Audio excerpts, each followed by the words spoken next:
Hello everybody and welcome back to my YouTube channel. Thank you for subscribing if that's what you've done, and thank you for all your lovely comments so far. They've really been an absolute delight to read, so keep them coming. So we are doing a deep dive into body shape. We had a little bit of an overview last week. We're taking it one step further this week.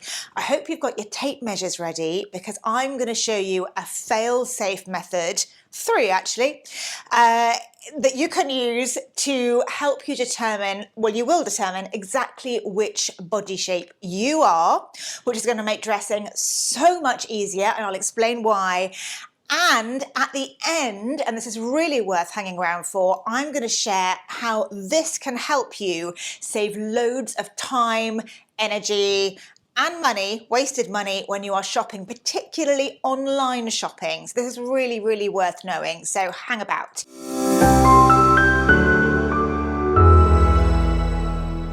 But in the meantime, please don't forget to subscribe, hit the notifications bell, give it a like, give it a love.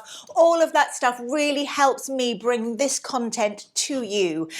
So keep it coming, and do feel free to comment if you have any particular styling questions or challenges that you would like help with, or you just want a little chat. That's fine. Leave them below and I'll get right back to you. So last week we discussed how the principles of a stylist and looking styled and put together is actually all about getting your body back into proportion. And I explained what proportion was and a load of other stuff. Go and check out that video if you haven't seen it already. This week we're going to do measuring your body and some other methods that you can kind of combine so you can really understand exactly what your body type is. But before we do that, I want to explain that body type has absolutely nothing to do with how big you are, weight gain, whether you had too much wine last night, anything like that. It's actually your bone structure. So if you think about it, as I've explained already, your body shape or your body type is based upon the relationship between the measurements of your shoulders, your hips and your waist, and your bust kind of comes into the picture as well. So that is set by your bone structure. People either have broad shoulders or broad hips. Yes, okay, I think you can understand that. But even in terms of the waist, I know we can all put weight on around our middle.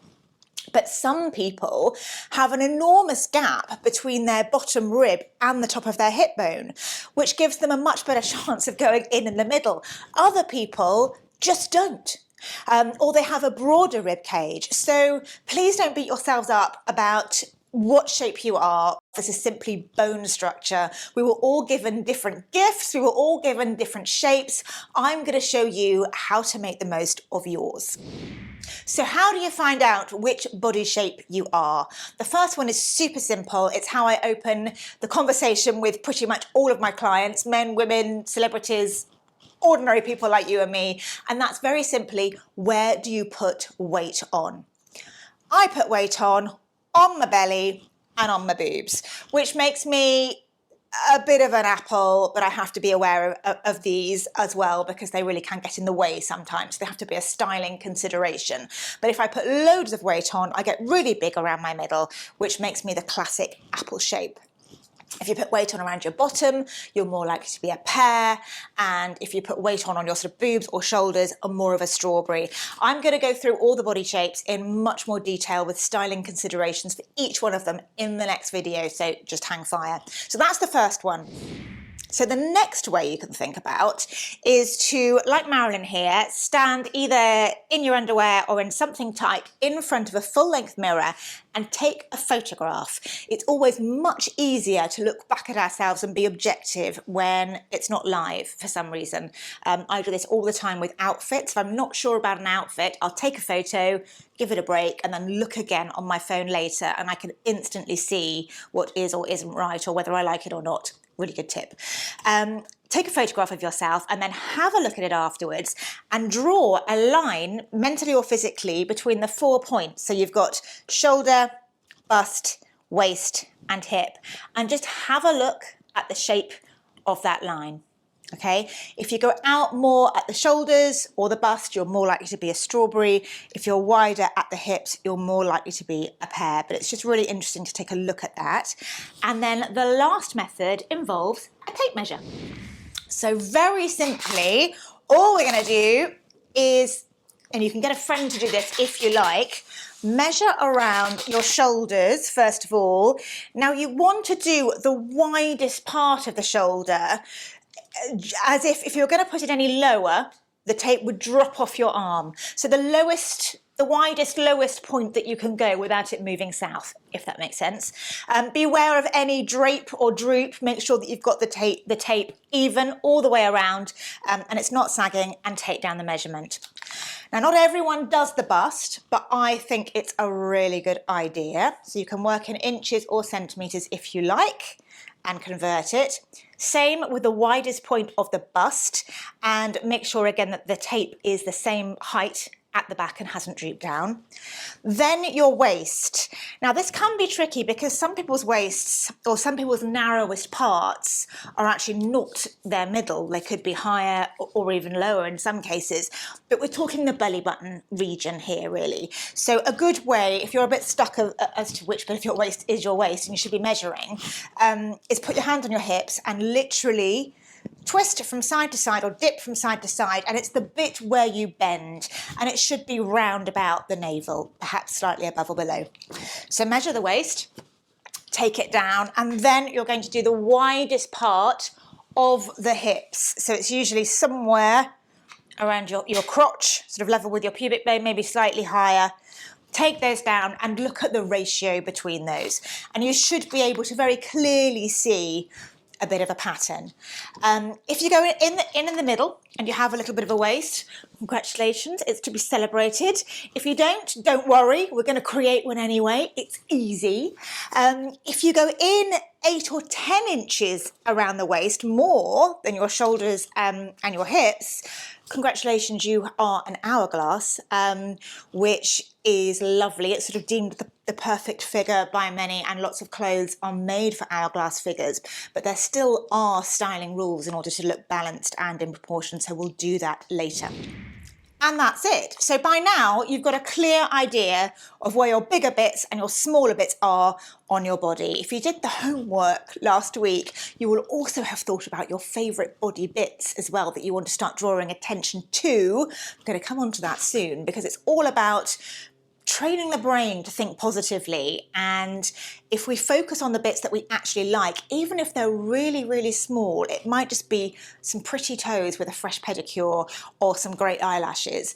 But if we start thinking about the bits that we like the best and want to highlight, we're literally training our subconscious and our brain to think more positively about our body. So we're going to be improving our body image just naturally, which is great through this process.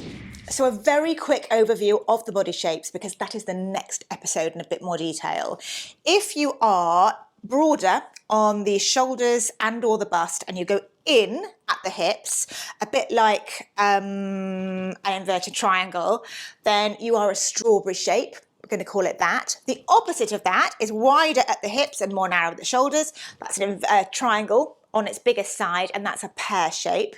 If you put weight on in the middle, you're going to be, and maybe with boobs as well, but you have a bigger tummy, then you're going to be an apple shape. Hourglass shape we've done. You go in at least 8 to 10 inches in the middle, and if you're kind of pretty much the same all the way up and down, then you are a rectangle, which is instantly what most models are. So you're in good company. But we're going to do that more next week. Now, it's nearly the end of the video, and I promised you that I would share quite an exciting thing, because you're now going to save loads of time and aggro by having these measurements. And it's really worth measuring yourself regularly. If your weight fluctuates as much as mine does, every couple of weeks might be a good idea. I'm slightly exaggerating, but you know what I mean. Because what you can do, and we are online shopping much more now as a world, post the pandemic. I know the shops have opened up again, but still there's such a convenience in shopping online, but these will help you in person in the store as well, is now you have your measurements. And a size, let's say 12, might be a certain set of measurements in one store, but it will actually be quite different in another. And when you go onto the size information page of any online shop, you will actually see those measurements listed out. So it's always worth, from now on, now you've got your measurements, double checking them against the size information of your beloved brand or the one that you want to purchase from, and you could save a lot of disappointment. It's a great shortcut, and they're also really good to have when you're out and about shopping, to perhaps keep them on your phone. So that's it from Marilyn and I this week. Thank you so much for watching. Now you've got all the information you need to determine exactly what your body shape is. We'll be looking at that in more detail next week, so stay tuned. In the meantime, please do like, subscribe, love, turn on the notifications bell, all that stuff. Leave me a comment if you like. If you'd like to come and find me on my other social media channels, I'm at the Miranda Holder.